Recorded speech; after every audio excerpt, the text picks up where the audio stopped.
অন্যান্য দিনের তুলনায় আমার আজকের দিনটা আর একটু বেশি সাদামাঠা ছিল। হাতে কোনো কাজ ছিল না, আর বিশেষ কিছু রান্নাবান্নাও করার নেই। আমার ব্রেকফাস্টের জন্য শুধু একটা অমলেট বানিয়ে নিচ্ছি। 2টা ডিমের সাথে পেঁয়াজ কাঁচামরিচ দিয়েছি, আর ধনিয়া পাতা বেশি করে টমেটো কুচি দিয়েছি।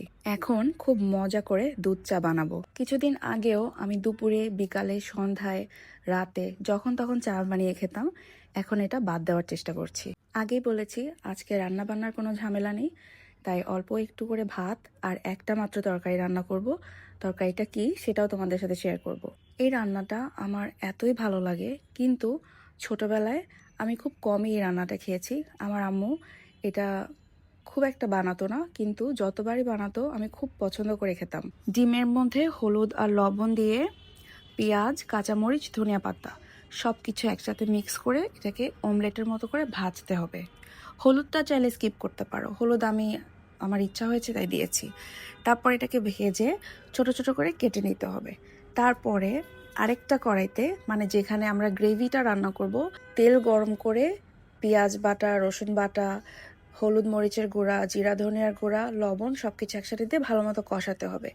আগে আলু সিদ্ধ করে রেখেছি, ওই আলুটাকে হাতে স্ম্যাশ করে ওই মশলার ভিতরে দিয়ে আর একটু কষিয়ে রান্না করতে হবে।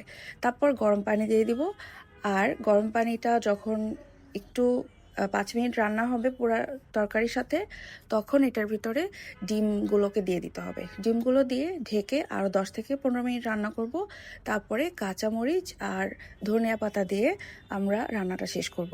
এনিওয়ে, এই তো গেল আজকের সিম্পল রান্না। এরপর বিকালের দিকে আমি ডিসাইড করলাম আমি একটা হেয়ার স্প্রে ইউজ করি যখন আমার একটু হেয়ার ফল হয়। তো এই হেয়ার স্প্রেটা চুলের জন্য খুবই ভালো, মানে চুল নতুন করে গজাতে সাহায্য করে, প্লাস হেয়ার ফলও কমায়। তো আমার স্প্রেটা শেষ হয়ে গিয়েছিল, আমি ভাবলাম যে একটু করে বানিয়ে নেই।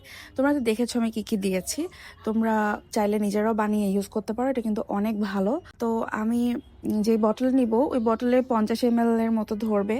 তো আমি এখানে 200 ml পানি নিয়ে এটাকে খুব লো আছে জাল করব, যে এটা কমে আস্তে আস্তে 50 ml এর মতো হয়ে যায়। তারপরে আমি এটাকে ছেঁকে ঠান্ডা করে এই স্প্রের বোতলে নিয়ে নিয়েছি। পরিষ্কার স্কাল্পে এটা ব্যবহার করতে পারবে, আর সারা রাত রেখে পরদিন চাইলে শ্যাম্পু করতেও পারো, অথবা এমনিও হেয়ার ওয়াশ করে ফেলতে পারো।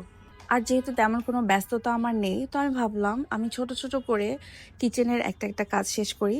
যেরকম মনে করো 15-20 মিনিট লাগে এরকম কিছু একটা, তাতে কি হবে, আমার কিচেনের ছোট ছোট অংশগুলোকে আমি ক্লিন করে ফেলতে পারবো।